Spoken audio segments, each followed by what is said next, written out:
I saw you standing there the first time that I laid my eyes on you. I couldn't get you out of all the thoughts I had. And now the end is near, and I just couldn't seem to get it right. I guess it's time to go. Back for another episode of the Coast Boys podcast. My name is Izzy. I'm Gabe. Today we're joined by Fabian Carlon, man. Fabian, how are you? What's up, man? I'm good, man. I'm chilling. How you feeling, bro? I'm a little nervous. I've never done something like this before. We tell every guest every time. It's okay to be nervous, man. It's kind of hard when the camera and the lights and everything are on you, you know? Like, it's you're not used to it, but I mean, we've done a few, but it's good to finally do an in-person one. We've done like the last two on Zoom, and it's not the same. It's not as fun, man. It's cool when you can have somebody there in person. You can talk to them, hang out, and really get into the deep stories and stuff. Yeah, absolutely. So. But we just want to thank you for coming on, man. Of course, it's really cool. For those that don't know, Fabian, you live in Kansas right now. Yep. And you grew up in Ukiah. Yep. Born and raised in Ukiah, and you went out there for school, for soccer in school, and now you're living out there. Yep.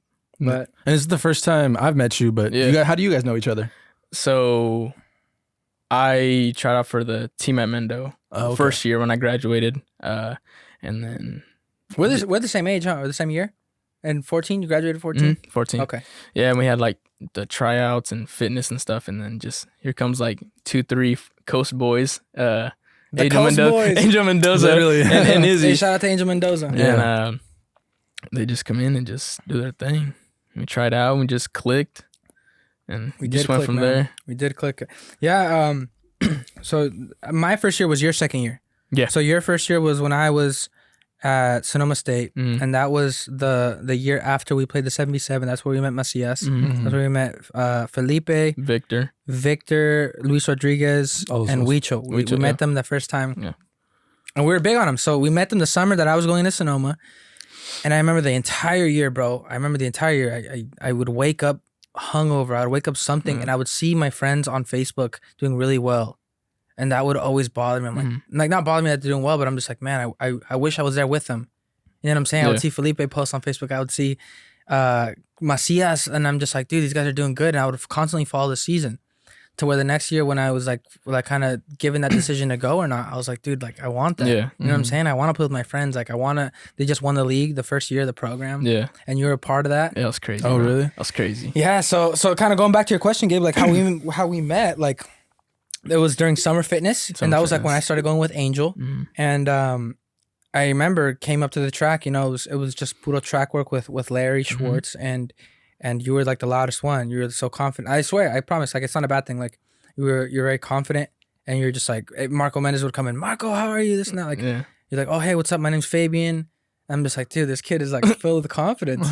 And then like we played, and you were one of like Shane's main guy. You and Felipe, and Junior. Yeah, you guys were like the main guys and kind of like the leaders and always coming in first and stuff. You know what I'm saying? Like in all the track work and all the fitness testing. The tower runs, everything about it, bro. It's so difficult, What's a tower run?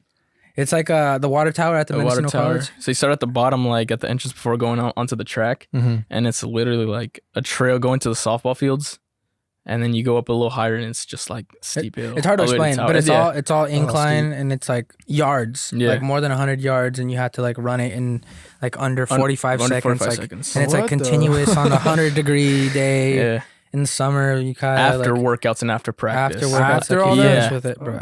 Yeah. It's torture. Jesus. It's torture. But it was fun.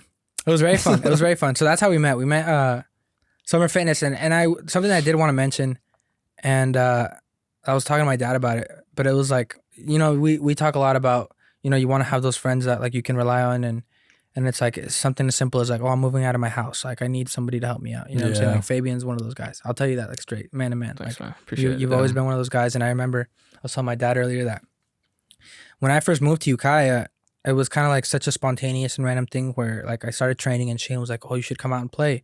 So I'm just like, I already paid my housing over there. I already paid my classes. Like my parents aren't going to like this, you know what I'm saying? But I'm down, like, and then he was just like, someone just dropped out. Like Angel and Johnny need a roommate. So I took the spot like a week later. I was like, yeah, okay, I'm down. Like we did all the paperwork, everything. And when I was there during this, like I think it was like 2 weeks previous to semester starting before everyone was there, Angel would come back to work and Johnny would go back to Marin. So I was at the house in the apartment by myself. And I didn't know anyone there. Like I only knew Fabian. I only knew my direct roommates. I wasn't friends with anyone.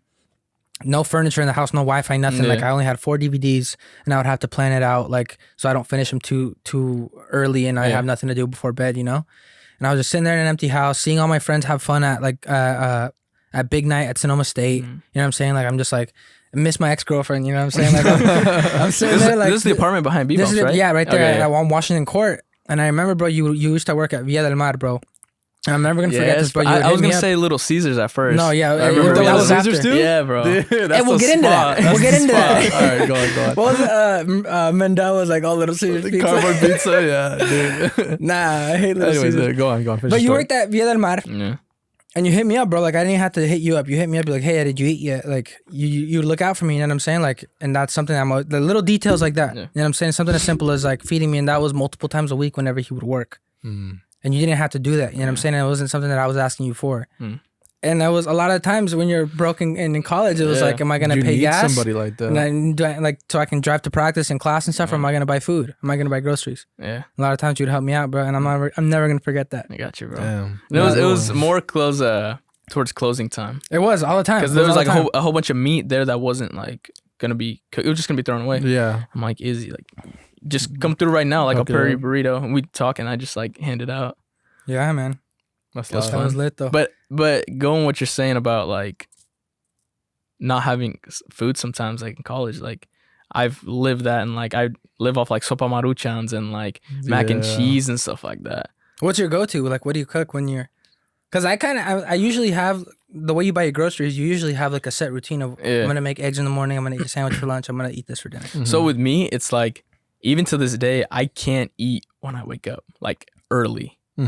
Like I kind of got in that. I habit eat now. around same. I eat around like 8:30.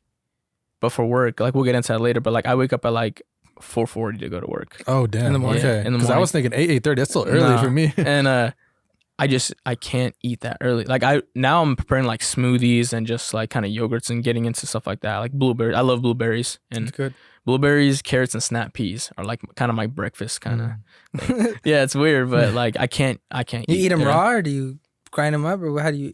Well, like a smoothie, like Oh, frozen smoothie. blueberries, Okay, stuff like okay, that. But like gotcha. snap peas and carrots, I just put in a little Ziploc bag and I'm just eating it all the way to work. That and water, just stay hydrated and get my You vitamins. see, whenever I got like as soon as I got into coffee, that was my go-to. Just I've been coffee trying and to get good. Breakfast, just have coffee. Yeah, like A I lot would of have people like do black that. coffee and water. I mean, like it's weird because I feel like coffee just suppresses my hunger. Like I'm not hungry what till it- like that's what it 1, does. 12 or 1. That's what water does also. My coffee are sunflower seeds. Sunflower. Sunflower seeds. Really? Dude, I never like, got into sunflower seeds. That's I did. my breakfast is like sunflower seeds. Dude, like, whenever it's- I yeah. eat sunflower seeds, I just feel like my teeth are deteriorating. After you had it for a The while, it salt feels feeling, that way. like, you know what I'm saying? The salt on your lip and on your. I like You two- love that. I eat like 2 bags of seeds a day. Really? I swear. I work. I'm not even kidding. What's dude. what's the flavors? Original. It has to be Spitz brand. Spitz, yeah. Cracked pepper, chili, lime, dill pickle, and Right. salted. What? Yeah, but You like, don't eat seeds? I don't. Yeah, I never. Bro, I always I- thought it was a baseball thing. I was gonna say well, I that's used how to I play got baseball. into it. Okay, I used didn't to play play baseball. baseball. That explains it all. It all clicks now. That It makes explains sense. it But yeah, So- I was gonna say when I played baseball, I would always have sunflower seeds. My mom would wash my uniform and I had seeds in the Seeds pockets. in the back. and Yeah. She'd get hella mad. Damn. No, Well, but that- like, I see what you're saying. Like, the skin on my mouth would just peel off, and I've just like gotten used to it. As weird as it sounds, I've gotten used to that. Like, I've been eating seeds since I started playing baseball. Yeah, I hate that. It's gotten to a point where it's a conscious decision whenever I'm about to buy seeds or eat seeds. I'm like, oh, this is gonna happen. Dude, that's how I feel about sour candy because I love sour candy. Does it But destroy it the roof always of your messes up mouth? my tongue. My Yeah. tongue gets messed up. Oh, and see, I- the roof of my mouth gets messed up. Oh, and then that's when it. I Yeah. eat chips too, it's the Yeah. roof of my mouth. And yeah, I hate that feeling. I hate it That too. happens to me with ruins- sabritones. You know those chips, like the Mexican kind of chips, Like have the bigger ones? chicharrones. Yeah, type kind of thing. one. Always mess up the roof of my mouth. Yeah. Always. Doritos do that to me. I don't know why. When I have pizza, fresh pizza, and Yes. I can't wait for it to. And I just take a bite, and I know it's gonna burn my mouth, but I do it anyways. The pepperoni just Hate sticks that. to the top Yeah, and and then just it burns. Yes, bro. Little Caesars pizza. Yeah. Okay, but going back to you were saying you like know what it's like to struggle. Yeah.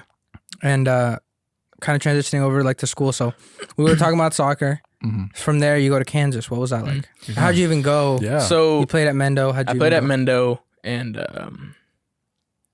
some coaches came to one of our practices. First time, even list the name University of St. Mary, like just some school in Kansas. Can I cut you off? Go ahead. Before that, did you want to move on? What schools were you looking at? How far in the process were you? It was funny because I went to the showcase with Junior Segura. You did go to the showcase at De Anza, and he played. He made first team. I made second team. So, that was after though, because St. Mary first.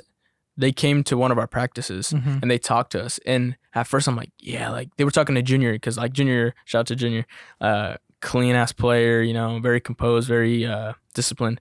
And, they were talking to him, he's one of the best on the field. And I'm like, damn, like, could I do that? I thought to myself, like, could I do that? I didn't have a plan after. I'm like, yeah, I mean, the dream is who doesn't want to go play pro soccer? Totally. And I got some of their information and, just talk with them. And they came to Northern California this year because the last year they went to Southern California and just sweeped all of Southern California. Said, you know what, we're just going to try NorCal this time. Come here, like Tahoe, stuff like that. So they came to talk to me, Felipe, Folsom. Victor. Yeah, I thought you were talking about me, locations. Felipe, Victor, and Junior, and like sophomores that were like leaving. And I'm like, you know what? It wouldn't be bad to go visit. So then after that, when I went to the showcase with Junior, the coaches were there. They would just see, they'd watch the showcase, and you'd only get like 30 minutes to play. And I think that's the difficult thing. It's like only 30 and minutes to showcase yourself. And with there, they would just give you cards and stuff, and you would be on a list of just like you making second team. And then different schools would email you. Like I got an email from like San Diego, Southern Vermont, like St. Mary, and then another one, McPherson. And but all those other ones, they would just send out an email and just say fly out. Fly out, that's it. But St. Mary, they kept in touch with you. And they say, hey, how you doing? We're going to hook you up with this and that. So one reason why I went to St. Mary is because the coaches, and they were really involved with you, and they really helped you with what you needed information-wise. Because like I contacted another school when I landed. I'm like, hey, I just landed in Kansas. Like, when can I go out? And they just ghosted me. Damn. Just straight up ghosted me. I'm like, you know what? Like I was looking forward to, and he called me when I was back in California. He's like, you want to win championships? Come to this school. And then I texted him, and he ghosted me. So I just didn't end up going. So and then I got a tour of St. Mary, and then I liked it. And honestly, if it wasn't for Victor Hernandez, shout out Victor Hernandez, if it wasn't for him paying for my flight, I wouldn't have gone. Paid for your flight? He paid for my flight, dude. Like, this is when I was working at Via del Mar? Yeah, Little Caesars. Little Caesars. I was at Little Caesars. Yeah. Yeah. Little Caesars. And I'm like, yo, dude, like, I want to go. And he's like was that your only offer or your only option?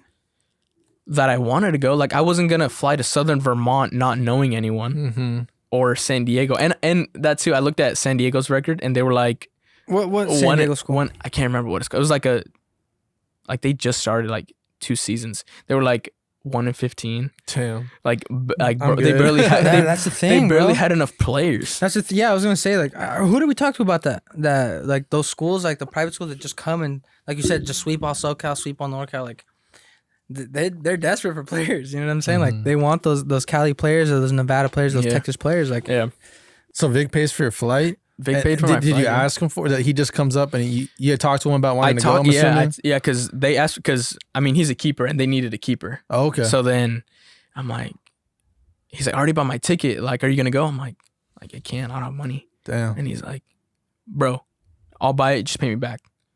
I'm like, no, dude, I can't do that too. He's like, just do it, bro. Like, we'll go. If you don't, worst case, you don't end up going, and just pay me back whenever you can. I'm like, are you sure? He's like, yeah. Son, if it wasn't for Victor, like, I wouldn't have gone. So it was me, Felipe, and Victor that went out on a visit. So that played a factor in it, that you had. Oh yeah, absolutely. And it was like, it was a cheap flight too. But I mean, just the the thought of him and just him paying for my flight just goes a long way, bro. Hell yeah. So what a real one, dude. Shout out to Victor, man. Shout out to Vic, man. What a real one. I'm going to probably play COD with him tonight.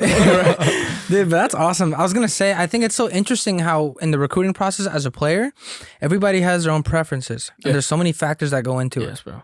Like me personally, I didn't want to go out of state. You know what I'm saying? Like for other people, it's like, this is an opportunity to go try something new.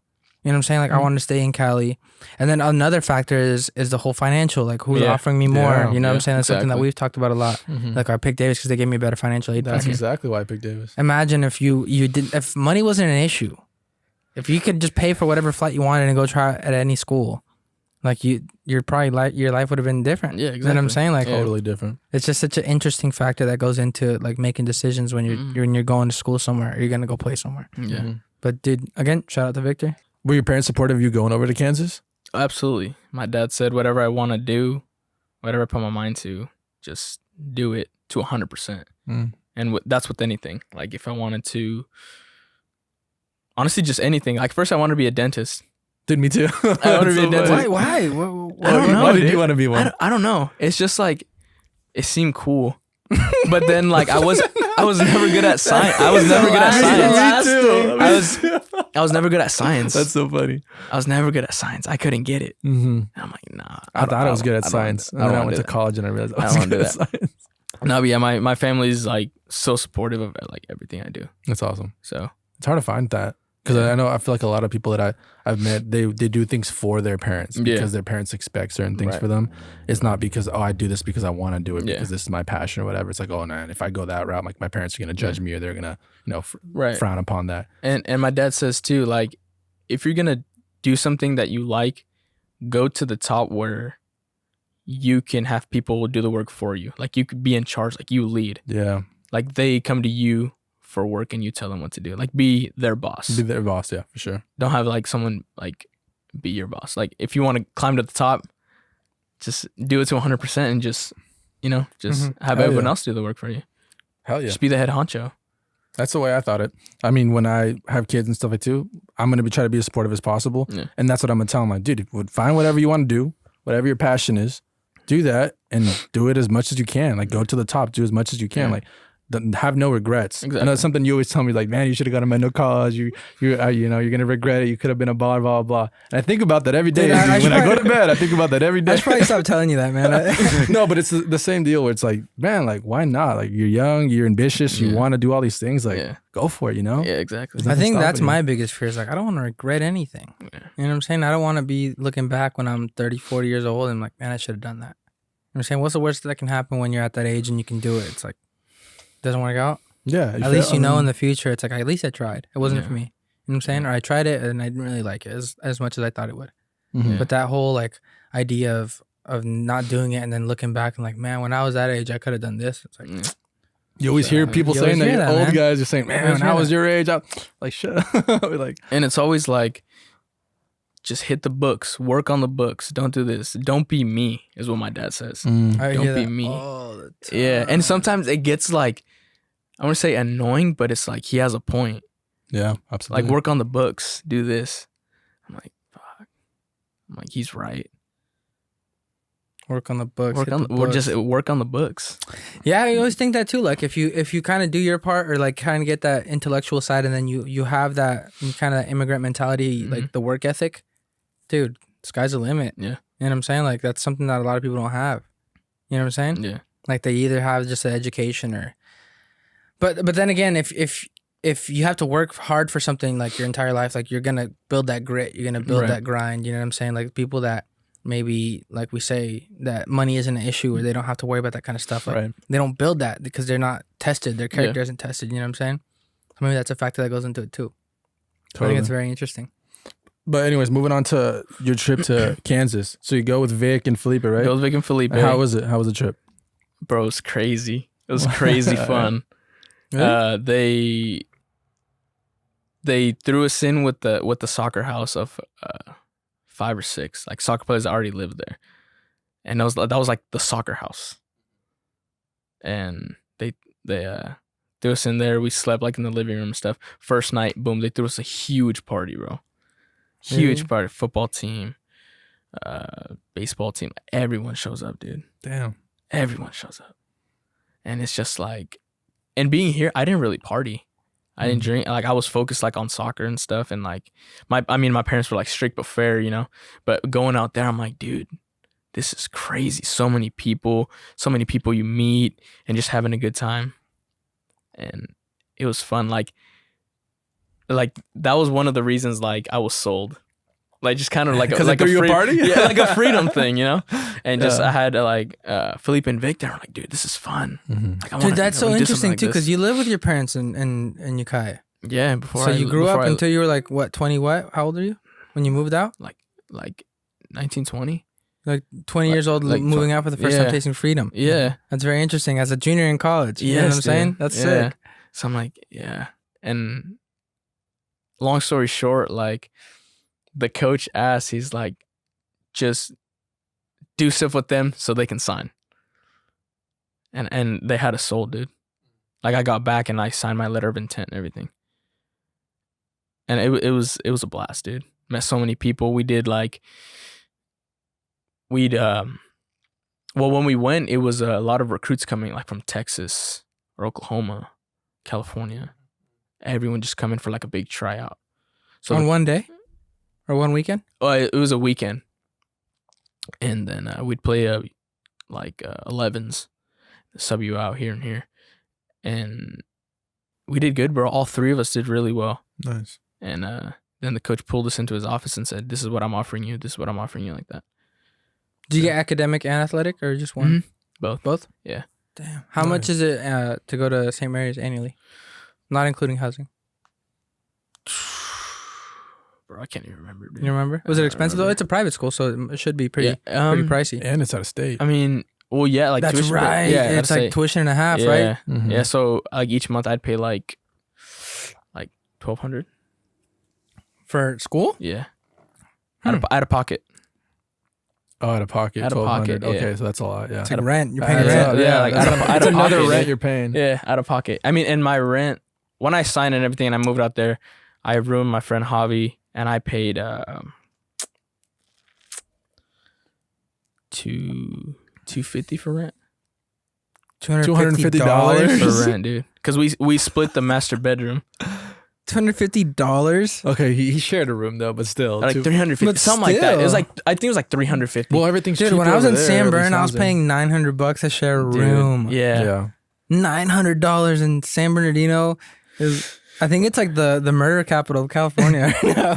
Okay, but with that, dude, remind me to tell you a story after this, okay? Okay, about San Bernardino. Yeah. Okay, I got you. So when we signed there, it was me, Philip, and Vic living in the soccer house. Like, we bid our spot, and there was 7 of us living in there. And it's funny because my friends that we played against here, like Merritt, my friend Steven, my friend Chucho, he played at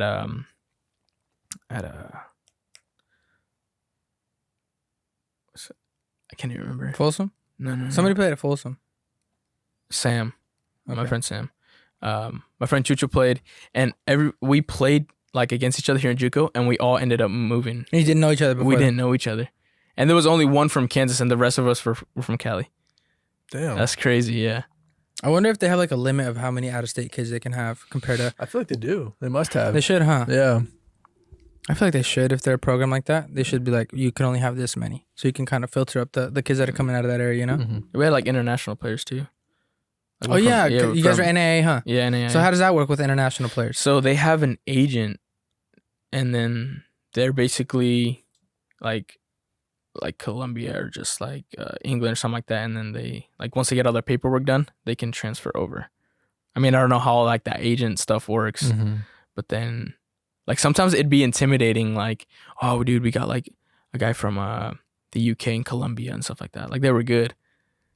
Like, it was a little intimidating. I'm not gonna lie. Yeah. And then the people we played against, oh, they got a forward from Argentina or Sao Paulo, Brazil, and stuff like that. I'm like, fuck. Damn. Yeah, it was crazy. That would intimidate me. Oh, absolutely. Isn't that weird though? Like, you just hear that. I remember like Javi, when he came, he's like, oh, we got a kid from Spain coming in. You're just like, hell yeah. It's gonna probably be hella good. I was thinking we're gonna win it all, bro.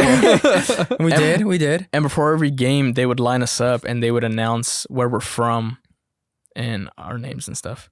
and then you hear like from Ukiah, California, like you know, like like repping, and then from like Sao Paulo, Brazil, and like a long ass like cool ass name. We're like, fuck, dude, we're gonna get smacked just by listening to the Isn't name. that funny? You think you hear a name or you see just how a person dresses or something like that, and you're just like, dude, that fool's a baller. That like, fool's he's about to rip me up. The way he walks, the way he carries himself, you're like, dude, this kid's good. Like, does he have tape on his? Does he have on big his calves? wrist? Big calves. What shoes does he wear? No, that's what I always used to always do. His If shoes, somebody really? had like bright shoes, like the newest shoes that had just come out, I was like, okay, that fool's a baller. Like I already know. Like he's got $400 to drop on the newest pair of cleats. Like this fool's about to do me dirty. Nah, but it was fun, dude. Just kind of transitioning from Ukiah to Leavenworth, and it was really a lot of military people because Fort Leavenworth's right there. Oh, okay. Huh? I didn't know that. Fort Leavenworth, Lansing Prison and stuff like that. So it's a lot of military and like a lot of like penitentiary and like jails and stuff. Was it an easy transition for you? It took a little bit to get used to it. Obviously, like weather and just getting to know everything, but I kind of clicked pretty quick. The house that we stayed in was like 2 minutes away from the school. No, like you can step out on the street and you can see like the football field. It was cool. And I remember I wanted you to come out. And, I was thinking about it. And like, I was thinking about it because the next year, you know, they came out and they recruited the shit out of us. Yeah. You know what I'm saying? Like talking to sub, we'll give you this much. You only have to pay this much. And obviously, when the money's on the table, you're like, damn, that's very flattering. You know, like I'm down. No. But again, like I kind of touched on earlier, like everybody has their preference when it comes to recruiting, you know. And I really wanted to. This was a conversation that me and Junior Segura had. I was like, I would much rather go to a really, really, really good team and compete for my spot and kind of like improve on the way up than go to like an okay team and be the man, you know. Because like our coach, our junior college coach, that was kind of what he wanted. He was like, "There's a spot for everyone." And that's true. Absolutely. You know what I'm saying? Like you can be the best player on this team, or you can be the worst. Like there's a spot for you somewhere in this country. And I think my thing was I wanted to stay in California because I knew how competitive the Division II league was here. I knew that was a reasonable goal for me to get to. And I think just me going to Sonoma State out of high school, my first year was kind of just my anchor. You know what I'm saying? Like I didn't want to leave that. I went to games, how they played with them. You know what I'm saying? I knew some of the guys. I knew I could play at that level if I really busted my ass.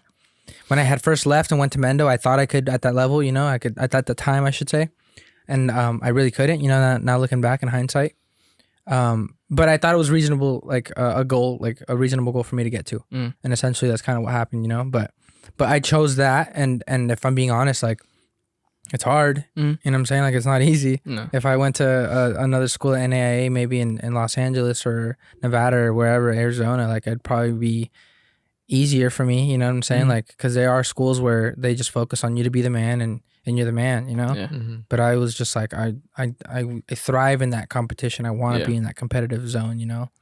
And that's what I chose. Yeah. But like I said, like that comes with a lot of stress. Yeah. Comes with a lot of like just mental fatigue, you know what I'm saying? Like, but again, like that's the life I chose. Like, you know what I'm saying? Like I was down for it. And a lot of what coaches look for over there, like to recruit them, is what are their grades? What is their attitude? How are they like at home with their family? And then it's, can they play soccer? Like soccer's the last thing. They just want to know how you are as a person first to see if you're even compatible to be like on the team or just like adjust and stuff like that. And I was like, I hadn't really thought about it like that. Yeah. So, I mean, it was, I guess you say it was kind of a quicker transition than I would have expected. But I mean, it was fun. I mean, I was doing a lot of things that I wouldn't do here. You know, just kind of going out and doing all this kind of stuff. Like I was on my own. Right. Yeah. What kind of stuff is there to do in Kansas? Man, just a lot of soccer. Go to Sporting KC games. Because from Leavenworth to Legends is kind of like the shopping outlet, kind of a lot of just kind of the spot, kind of like a Santa Rosa, basically. And but Sporting KC was there, the stadium. Sick, dude. Not a bad seat in the house. Didn't you get like a Los Santos jersey? Yeah, I got Jonathan Dos Santos jersey. Damn. What? Yeah, bro. That's man, dude, I was drunk off my ass when I got that jersey. How'd you get that jersey? So I went with my friend Tony, and we're like, dude, how much are the tickets? Like, Gio and Jonathan are coming, and this and this. And we're like, dude, let's go. And at the time, they're $25 GA tickets. Mm-hmm. So it's just first come, first serve. And that isn't that like the seats around the bottom, like you stand there, or is it they're like in the back, actual, behind the goal? General admission, right? Yeah, behind the goal, and the tunnel's right there where the players go in and out. So if you get there early enough, you can get like right at the tunnel. Mm-hmm. So we were watching the game, and it was like I had my red Mexico jersey on. I'm like, Gio, and we're drinking like some Blue Hells, like some vodka lemonade, like drinks. I was drinking, bro, and we pre-gamed in the parking lot. Mm-hmm. So we were out there, Gio, whistling and just like basically going for just Jonathan and Gio. Mm-hmm. So that's the only people that matter. Yeah, exactly. So then, the game like was like coming to an end and stuff, and people just started leaving. Mm-hmm. Like people like season ticket holders are like they just leave. Mm-hmm. Did they lose? No, they won. They won 2-0. But it's just like, oh, we'll be back like in a couple days just to watch a game. So they just kind of leave. Yeah. So when people were leaving, we go down like towards the tunnel. Me and my friend Tony, Gio, whistling. I'm like drunk, dude, so it's kind of hard to function, just not to say anything dumb. And I'm like, Gio, like whistling and stuff. And he was stubborn, bro. Gio was? Yeah, dude. Like he wouldn't even say hi to fans or anything. He just had like his head down and just like clapped and just walked into the tunnel. I'm like, fuck, dude. I'm like, if I was a pro player, I just try to like interact and with stuff like with fans, See, people always say that though, but then when they're in those people's shoes and you're used to it every single day, dude, I don't think I would. Practice, you get over it. You're right? Hard-headed too. That's I am. You are, but still, like I definitely wouldn't ask you for your jersey.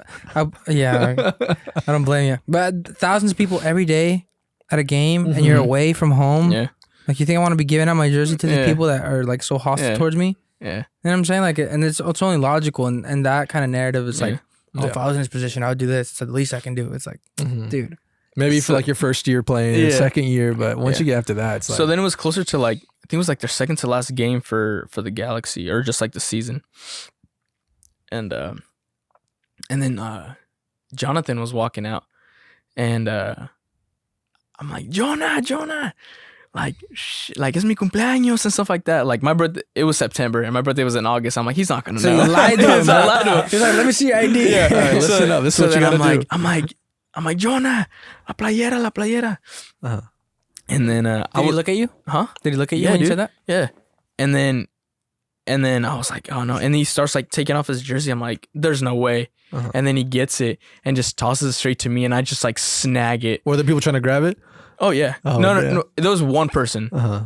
And then and I got it, and I started crying. I started crying, bro. I was drunk too. I started crying, and then I was hugging just some random Hispanics next to me. They're like patting my back, like, yeah, you did it. And I was like hugging them, dude. I was like, and I FaceTime my mom, I'm like, Ama, like drunk, just crying. I'm like, me dio la playera. And then I was taking pictures with random people, dude. I felt like a celebrity. Like you just won the lottery. Yeah, and they're like I had a holy grail, and they're like, la puedo tocar, and me puedo sacar. I'm like, yeah, just go ahead. And like, I was like, yeah, dude. So then, was it after the game that he gave you? Yeah, it was after the game. Okay. And then it's all sweaty. Did you frame it?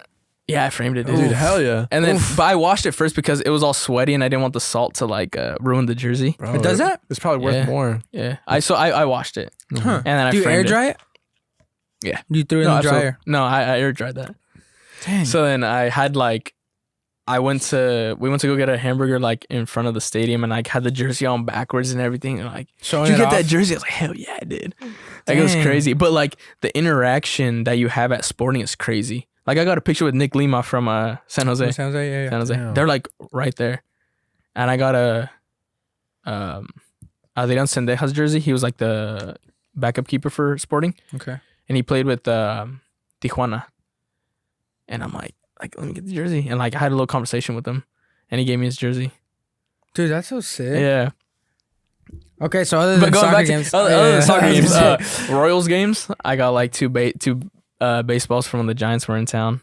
Sick. So like you tell them I'm from Cali. Sometimes if it's right and like you can engage in conversation, I will. But like I don't know, with me, it's just like I like being like interacting, like being a part of something.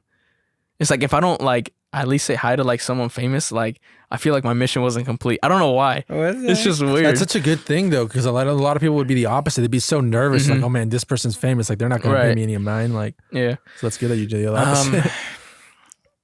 What else was there to do? Just party and play soccer and just watch games and just kind of bond with different schools. So with the school, they would have a lot of like social events. They'd have giveaways. They'd have like kind of like a poker night and just like ping pong tournaments and pool tournaments and just like a lot of things you can do to interact with different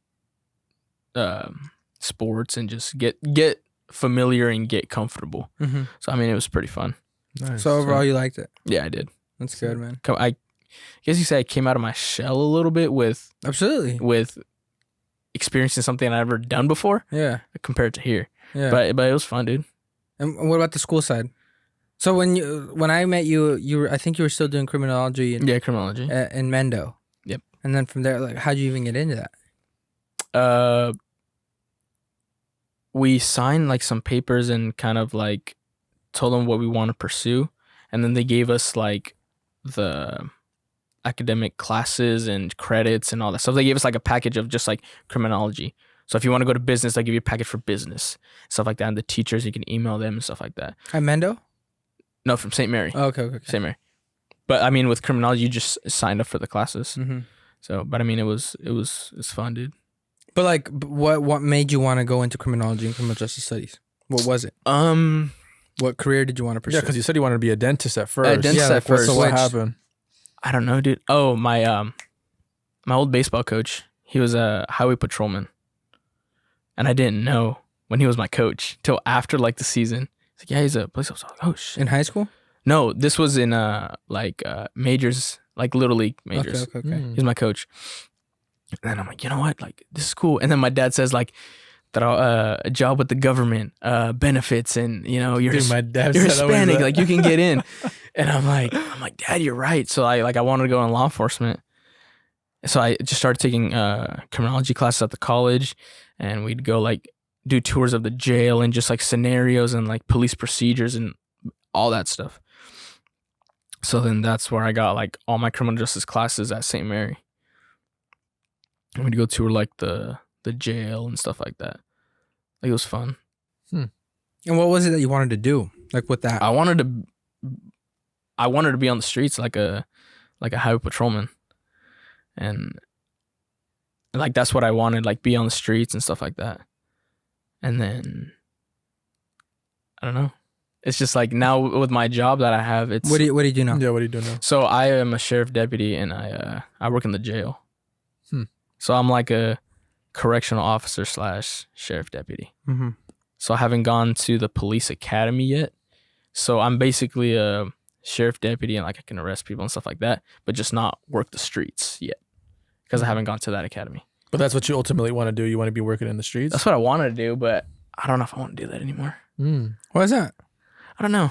It's just like, I feel like I could do so much more outside of it. Like, I was even thinking about being like a court translator, but I was looking at job, and some of them are just freelance, like only when they need you. I'm like, it's not a set job. Court translator. Court translator. What made you want to do that? I don't know, dude. Just helping out people that are troubled with like the language barrier. It's a huge problem. It is a huge problem. It is a huge problem. My uncle right now is like trying to do, he's like work disability, and it's very frustrating that there's no translator for that. Yeah. Like trying to work with him in the agency, like that's the middleman in between everything, like dealing with the company directly and then dealing with the doctor. And I'm just like, why is there nobody here that speaks Spanish? Like, why do you have to come to me for everything? Yeah. And then it's like all this this lawyer talk and all this legal talk, and I'm just like, It's I don't so understand. confusing. Yeah, I don't understand these words, and I don't know how to translate them. To you. I was just doing that because my dad just had knee surgery. Yeah, right? your dad. Yeah, Hey, same my dad thing. just had knee surgery, and he's currently with unemployment, right? But now that he had his knee surgery, he's gonna be on disability. Damn. And so I've been doing all of that for him. I have the program online on my computer. I'm the one who puts in all the information for him. I'm the one who does all this. It's just like, it's a lot of stress on me, but I'm just thinking like, why isn't there a person who he can call, who he can see, who he can talk to, that's going to do this for him, that's going to explain to him what he needs to do? Because he has no idea. Right. He comes to me, he's like, what does this paper say? What does this text message say? Why can't they send it to him in Spanish? Yeah. That's And why can't the claims adjuster be Hispanic or no Spanish? Right. You know what I'm saying? Like sometimes they send a translator to the doctor's appointment, but why can't this adjuster, the claims adjuster that's doing this directly with my uncle or your dad, talk Spanish or like, speak Spanish and be able to help them out? Like At least the bare minimum. Yeah, like why can't that Yes. just be like a checklist that you like a box that you check off when you're doing that? You know what I'm saying? Like, and then they assign you an adjuster that is bilingual. And even if they do provide, because sometimes they do provide some papers in Spanish, sometimes, I mean, I know for me personally, I've gotten papers that are in English that I can read perfectly well. I still don't know what the hell it's asking me. Yeah. I still don't understand the words because the words are too like, they're Complex. they're complex or whatever they are. Like I just don't know the definition of those. So it's like, even if they do provide something that is in Spanish, like you really need that interaction with somebody that you can talk to and or being seen in person, and they can explain, okay, what they're just saying here is like, you need to sign here and blah, blah, blah, you know, Right. breaking it down. Yeah. That's what I want to do to it, but I don't know. It's just, I want to explore more. Mhm. I don't want to be in a set kind of job. Mhm. But I mean, I enjoy my job. You want to do law enforcement? I don't know. How long have you been doing it for? I've been working with the sheriff office for a year, about a year and a half. Mm-hmm. Year and a half now. And it's a big game. And you just gotta know how to play it. What do you mean? Can you explain that more? What do you mean? So with like like very interesting. That was So very- I like that. Hold on. Like- elaborate. So just working in the jail and interacting with inmates for 12 hours a day. Do you talk to them or do you just like let them do their thing? Well, sometimes when they have a question about their court date or bond or something like that, like I'll let them know. But sometimes like when they get on my nerves, like don't even talk to me right now. Do they try to mess with you and stuff? Oh yeah, absolutely. Like the first That time, would piss me off. the first time, Do they know you're new? huh? Do they know When I like, first start, yeah. When you first start, you're in your class A's, like badge all shiny and stuff like that, and they're like, "Oh, we got fresh meat," so they're just trying to fuck with you like hard, bro. really? Yeah. So I had like my hair done, and And are like these like violent criminals or are they just like it's a mixture. So different pods is kind of like maximum, kind of minimum, and then it's just kind of classified different. And I had my hair, like my first day, dude. I had my hair like nice comb over haircut and everything. Like, hey, Justin Bieber. I was like, what the fuck? Hey, Biebs, little Biebs. I'm like, what the fuck? So and, like they call me like Justin Bieber. Yeah. It's so weird, dude. But like I Fresh said, meat? They call you fresh meat? yeah, they know, and they try to like mess with you, and they Are you allowed to punish them? if they break a rule, Yeah, you can't punish them. For You can't calling punish Justin them, Bieber. yeah, I no. mean, you could. It just would be Well, against the rules. If they cuss at you, you can get them for disrespect. Mm-hmm. But then again, And Justin Bieber isn't disrespectful to you? not really. I mean, hella and, funny. and, I find and, offensive. and here's where I mean, like it's a game and you gotta know how to play Okay. because they try. If you're new, they try to manipulate you. They try to get stuff out of you. Like what? Can you explain any examples? Even like an extra piece of bread. Mm-hmm. Be like, hey, Carlon, it fell on the floor. Let me get that piece of bread. I'm like, no, dude, that shit fell on the floor. You ain't getting that. Mm-hmm. And it's or Dang. like. But they do it like knowingly, right? Like they're messing Oh yeah, with you. no, right? absolutely, See how far they can push you? exactly. And what That's would exactly. happen if you did give that piece? Like, would you get in trouble? Could you get in trouble for doing that? Or You could if like sergeant or someone like catches you, I guess you can say. Mhm. Or they're like, why are you doing this? Like, oh, like I just had an extra tray. You're like, no, they just get one. But then they try to like they know the rules basically better than you do. If they've been there for a while, they know the rules better than you. And they try to see how far they can push you and how far you'll go. Have you ever fallen for it? yeah, Be I honest, did Fabian. one. I did once. What you happened? gave him that piece of bread, didn't you? No. He he came back from court, and then I can't remember what it was, and he's like, hey, can I call my son real quick, like 2 minutes? I'm like, man, I don't know if I can. He's like, man, it's 2 minutes, like, and then like the pod was calm. I'm like, all right, man, just go ahead. And then I'm like, he calls the gang leader, hey, order this shit. And I'm like, and then me being new, I'm like, well, you got to do what I say. Yeah, man, I got you. And then like gives a call, man, thanks, Carlon. Because like it's on a last name basis. Like, thanks, Carlon. And then later when they come out for like dinner and stuff, like it's the most disrespectful person. I'm like, dude, what? Like, I just gave you a phone. Yeah, I'm like, dude, I just gave you a phone call. Like, what the hell? Like, nah, man. And starts talking shit. Yeah. Damn. So that's where like, but you didn't get in trouble by your superiors. No. But that's where like the manipulation comes in. And try to see how far they can push you, and they know the rules better than you, and it's just you got to know how to get them back. Get them back, as in, like feed them last or something like that. Like with others, it's crazy to even back of the line. It's crazy to even think we have like 350 inmates in the facility. That's it? 350? Well, right now since COVID. Okay. It's, you may not believe me, but out of 350 people that are there, I know like all the personalities and like how they are, like when they have an off day, how they normally act and stuff like that. Dude, that'd be so sad to be stuck in a cell. Yeah. You know what I'm I saying? locked myself in a cell the other day, dude. Wait, what? Dude, because like they were repairing like the showers and painting and all that stuff. Because it was like a lot of graffiti, so they just redid like the whole, like one of the pods. So I said, Carlon, go search the whole pod and make sure there's the like maintenance people didn't leave anything, or just everything's no writing on the walls and stuff. So I was like, okay. So I had like my flashlight and just looking around, you know. At night? No, this is like during the day. Okay.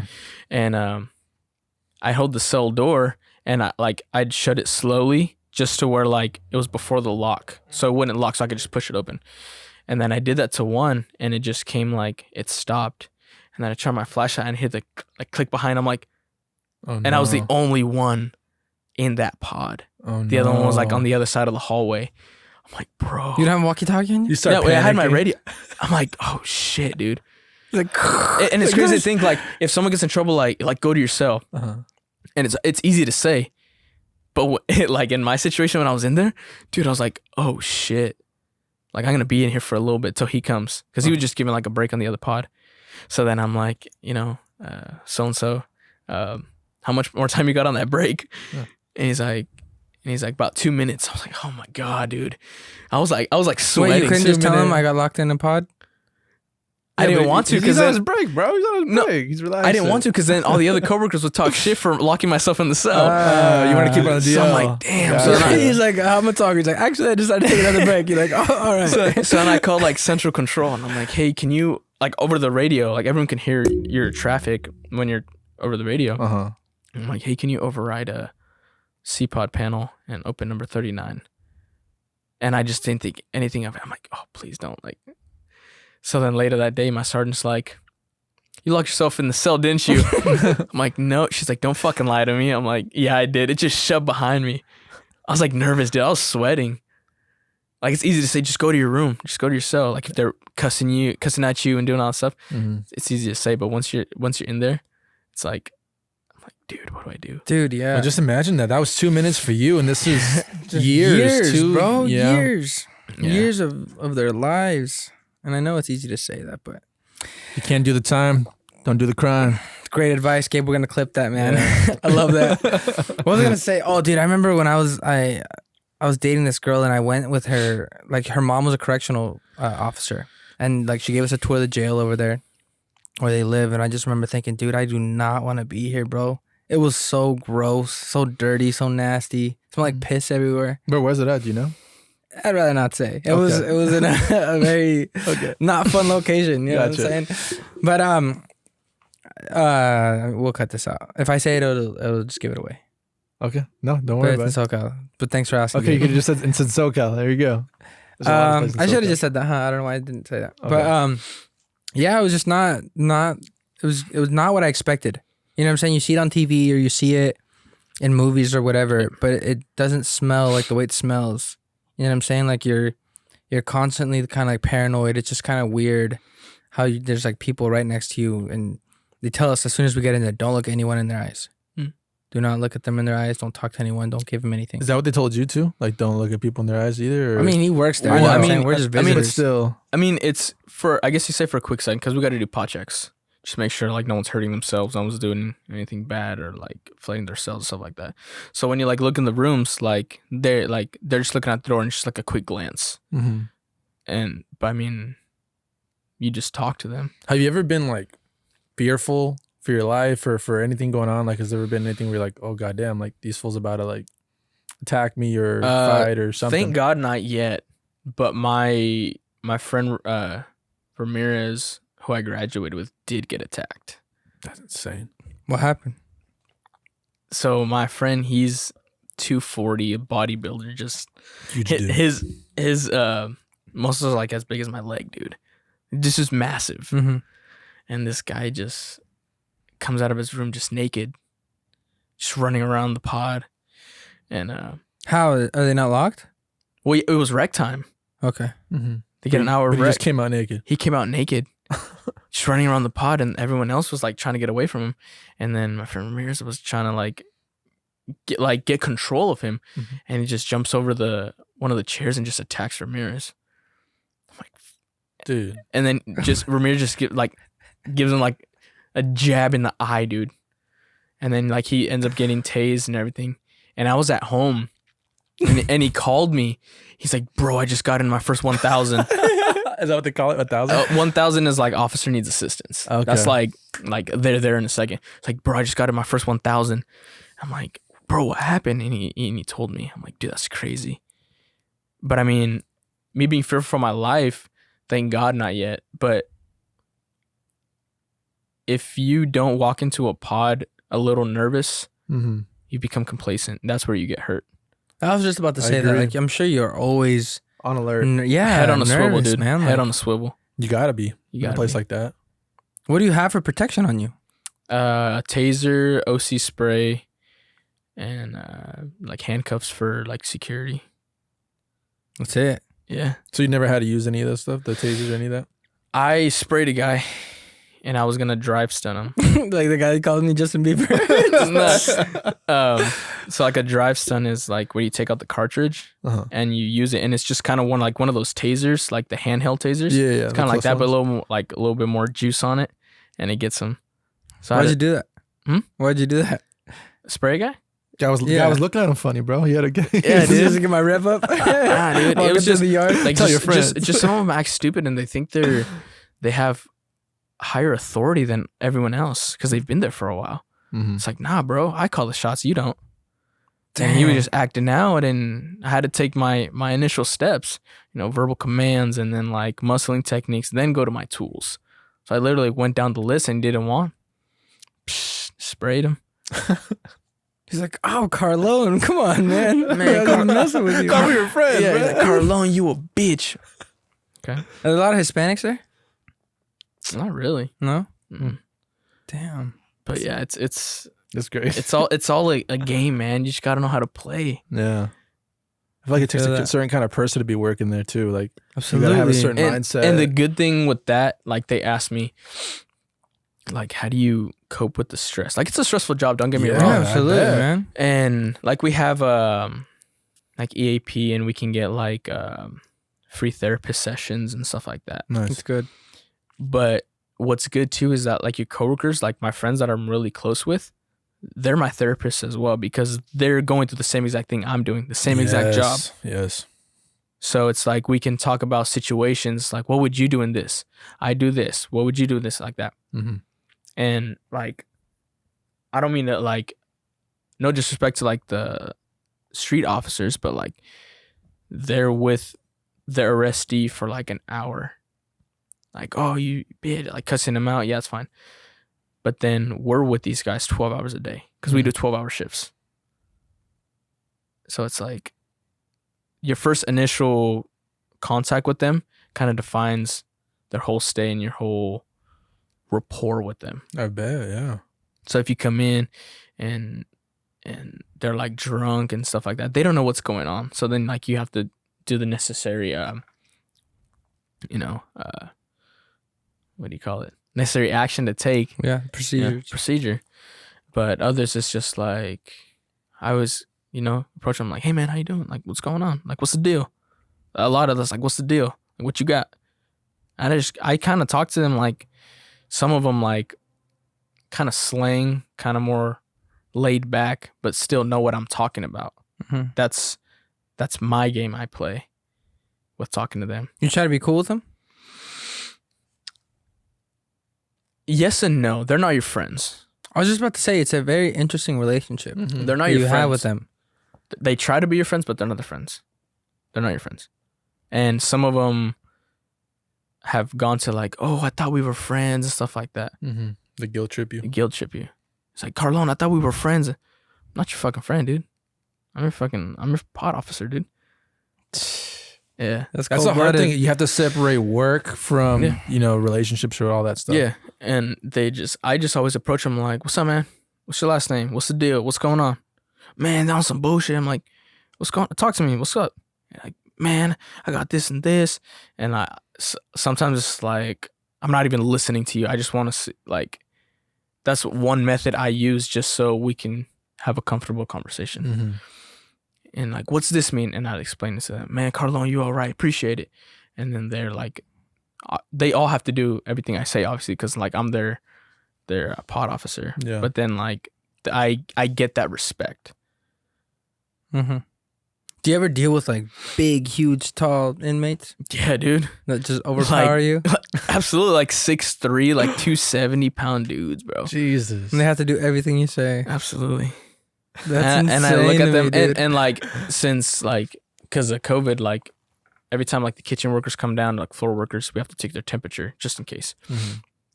I have to like reach up and like reach their forehead. Like that's how short I am. Like I'm 5'8", and this dude's tall, and I still have to like go on my tippy toes, put like to get his forehead. On his forehead. Dude, what an interesting dynamic. Yeah, do you ever hear stories from them saying like, man, bro, I'm innocent? All the time. All the time. Really? It's you ever believe them? Do they ever like tell you a story and you're like, man, bro, they tell me their whole case. Heart to heart, they tell me their whole case, and I'm like, that's something that's always kind of hurt my heart. It's like, there's a lot of people that are locked up that are innocent. That's true. That's what I was going to say. Like, I don't know what the percentage is. I wish I knew it off the top of my head, but there's a lot of people who are put in jail and they're innocent. And then they make freaking Netflix documentaries about them later. They're like, yeah, this dude was in jail for 20 plus years and he's innocent the whole time. Yeah, man. And there's thousands of them. It's not just one guy. You just hear about one case on Netflix, but there's thousands of people that are getting locked up. I think that's what would get me is if I was working where you were at, like having them hear say their story and just being like, it's hard not to like want to relate to them or feel for them and be like, man, that sucks. Like it was a misunderstanding. Yeah. But it's like, you got to separate. Yeah. I feel like I would be good at that. We're just not built for it, man. I don't think I'd be able to do it, We're not cut from the same cloth. Like, you know what? Here, let me get you out of yourself. Hey, I think you're right. Hey, do you want my taser? Hey, Hernandez, let me get another piece of that. I got you. Here's 5. Is there anything else you need? yeah. Want me to go in the cell? I'll lock myself. Yeah, but it's crazy sometimes, dude. Like, like I'm innocent and they tell me their whole story. And then I listen to them. I'm like, I don't have sympathy for you. I don't empathy for you. Nothing. Damn. Because You're cold-blooded, man. You have to be, dude. I wish I could be like you, man. If you show weakness, like they'll eat you up. Well, that's what I'm thinking too. They'll eat you up, dude. Just spray someone. Bro, it's crazy. They mess with you. It's crazy. You have to get tased and sprayed? Yeah, dude. Really? Oh. You got sprayed too? Yeah, dude, it's the worst experience I've ever What does it feel like? How long does it last? It lasts about an hour and a half. Yeah. Jesus. It feels like there's sand in your eye and it's burning, but there's nothing there. I'm trying to rub it out. Yeah. Dude, it's the worst experience I've ever went through. And it activates with water. It activates with water? My training deputy said, embrace the suck. Like, it's going to suck. For an hour and a half. Because your initial instinct is to get water splashed on your eyes. It's just to make it worse. But so they put us through like OC and taser and like the shock shield. So if we have to use force on someone, we know how it feels and how to react to it. So when we got OC sprayed, you have to go through like a little course, like strike one of the pads like 5 times, handcuff someone, and then like unlock a door and like call over the radio and stuff. Mm-hmm. And then like you wash it out. Like literally you get Dawn soap and you just put that directly in your eyes and you just rub it out. And you have to hold your eyes like this. Bro, I'd never be able to do that. I can't even put eye drops in my Dude, eyes me when I need to neither, do that. dude. I'm just like, I blink. Then you'd have a rough time. Bro, we're soft, Gabe. We're Cali boys. We're over here enjoying the sun and this fool's And it's funny shoveling too. out snow and locking up inmates. And it's funny too because it activates with water. So when I left, So before you put water in it, it doesn't hurt? no, it burns. What do you mean it activates with water? So I'll get to that. So say like you're shaving, and right after you put like aftershave like that, alcohol and like the stings, yeah. and it goes away in like 5 seconds. Mhm. That sting is in your eyes for like an hour, dude. It's Hell the no. worst experience I've ever went through.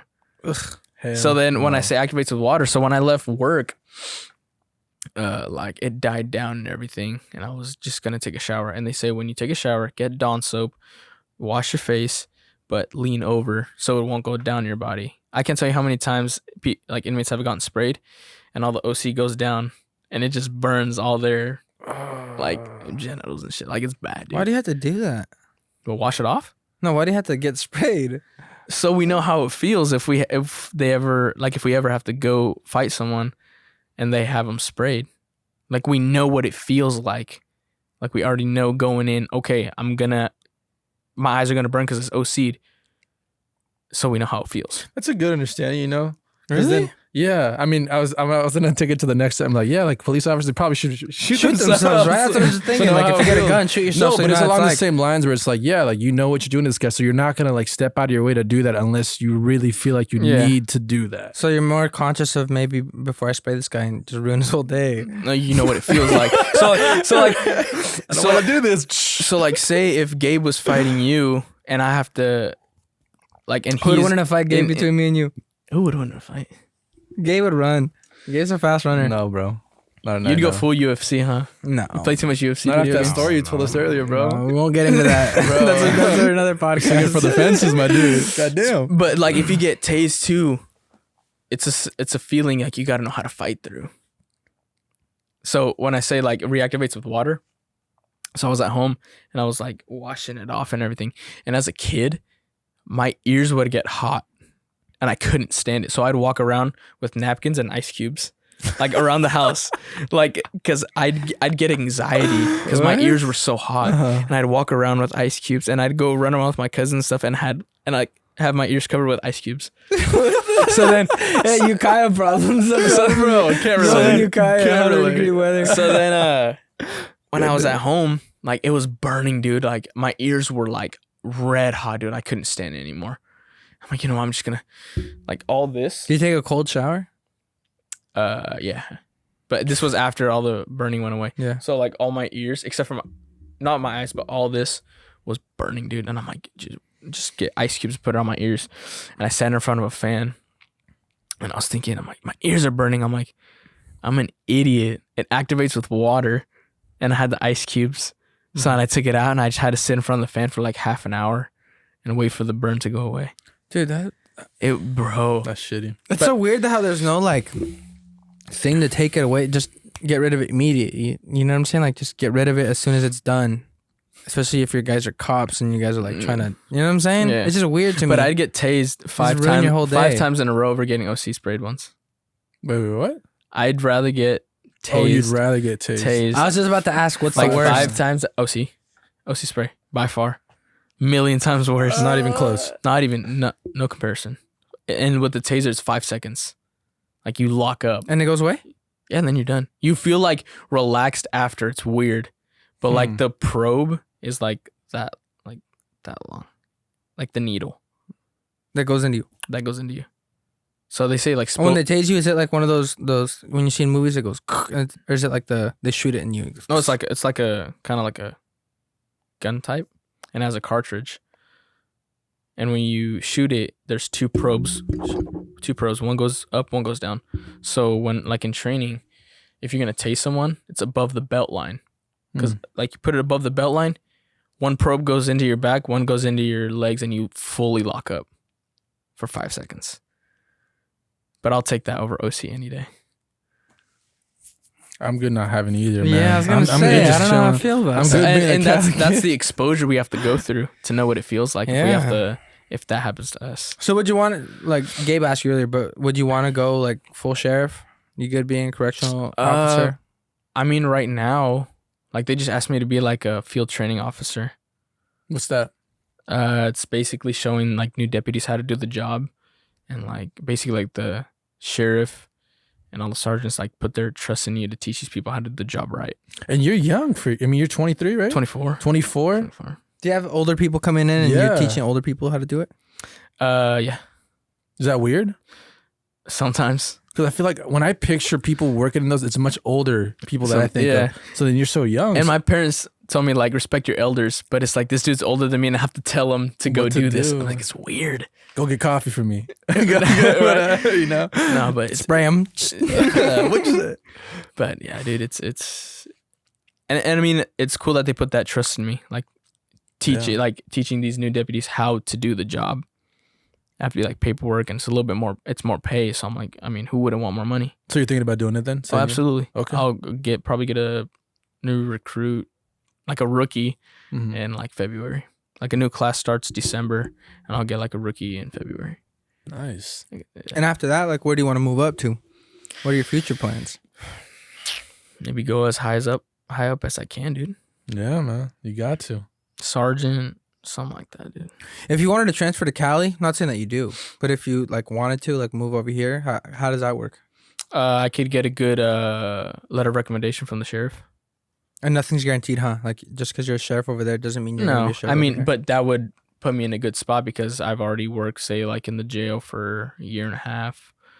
I got my degree and stuff like that. Kind of like a resume and a letter of recommendation. When you get a degree and you kind of go in that field, do you get automatically like a pay raise or like a higher It's a little bit of a pay raise Yeah? with your degree, yeah. That's why. Because you hear that in like military too, and Yeah. like if you do your school, like you'll get more starting off. Yeah, but I mean, degrees, important in anything, I think. It just shows, like, looks amazing on a resume.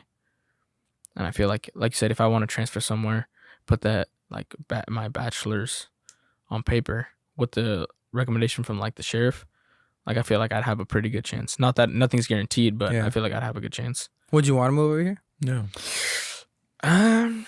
Or you like Kansas too much now? I like Kansas, dude. Like some just say it's like flat and Wizard of Oz. I was Dude, about to ask, is it flat? You don't know how many times like it's flat, but you don't know how many times I've heard like Wizard of Oz jokes. Like, oh, we're not in Kansas anymore. It's like, yeah, I've heard this like some. Have you found the yellow? And Matt tells you that, yeah, you're just like, you shut up. Have you found the yellow brick road in Dorothy? And I'm like, yeah. Like last time I heard that, I fell off my dinosaur. But yeah, but I don't know. I want to do something different. I don't want to kind of graduate and come home and do the same thing. Like, I feel like that, come man. back. I want to do moves. Like, I mean, I'm already doing it, but I want to go higher up. But just do something out of my comfort zone and somewhere that I haven't been around for all my life. Yeah. And I mean, with being like in law enforcement and stuff too, kind of like the safety for my family too. Because I mean, people know me here in the town, and then like you got a target on your back, huh? basically, and I don't want my parents or my family to go through that either. You really feel that way? Like you have a target on your back? Oh, absolutely. Dude, especially in Ukiah, bro. Really? That's something. Yeah, I mean, without getting too much into the weeds, like over there, obviously, like marijuana is big over there. You know what I'm saying? And growing and stuff like that. And there's been people that go to school with each other, best friends, and then one of them kind of goes off and does their thing in the weed business, and the other one goes off and maybe joins law enforcement, and that ends a friendship. Simple as that. Like it's just something as simple. And the other person that's doing law enforcement might not even be looking for that kind of stuff. You know what I'm saying? Like it's just the association with law enforcement is enough. It's just enough to turn them off to friendship or to. That's crazy.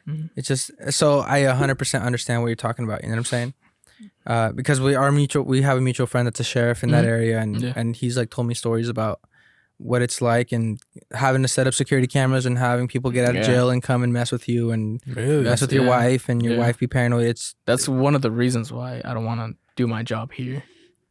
Because like my mom works for the district, my dad was a coach. Like, I mean, well-known people. So they would know who to go to. Where to exactly. And I'm like, I don't want to put my family through that. Didn't even think about that as a possibility of something happening. Yeah. So like they say, do you want to come back to California and work? I'm like, I could. Like I would say I have good connections to get a job here, but I'm like, I don't want to do that. I want to do my own thing on my own, somewhere where people really don't know me. Yeah, I feel that. So, but I mean, going back to what you said, like what I want, like I'm just trying to go high up the ranks and just lead the other deputies. And like, obviously I'll have like superiors, but I mean like for the shift and stuff, like me look over them. And I feel like that's the goal. You know what I'm saying? Be the one pulling the strings. Be the boss. Yeah. Be the boss. Yeah. You don't want to be the one who takes orders. You want to be giving the orders. Yeah. You want to be calling the shots. Yeah. I mean, we basically talked about everything we wanted to talk about. Yeah. Do you have any more questions? I asked all the questions I needed to, yeah. Do you have any questions for us?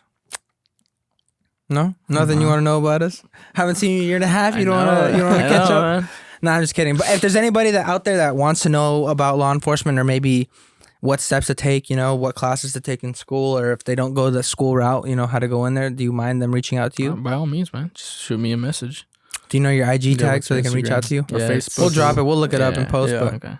All right, we'll do it that way. But anyways, again, thank you so much for coming out, man. This was sick. Thanks for the invite. Absolutely, man. Good stories, man. This was lit. That was a good episode. But again, everybody, thank you so much for watching at home or listening at home. Fabian Carlon.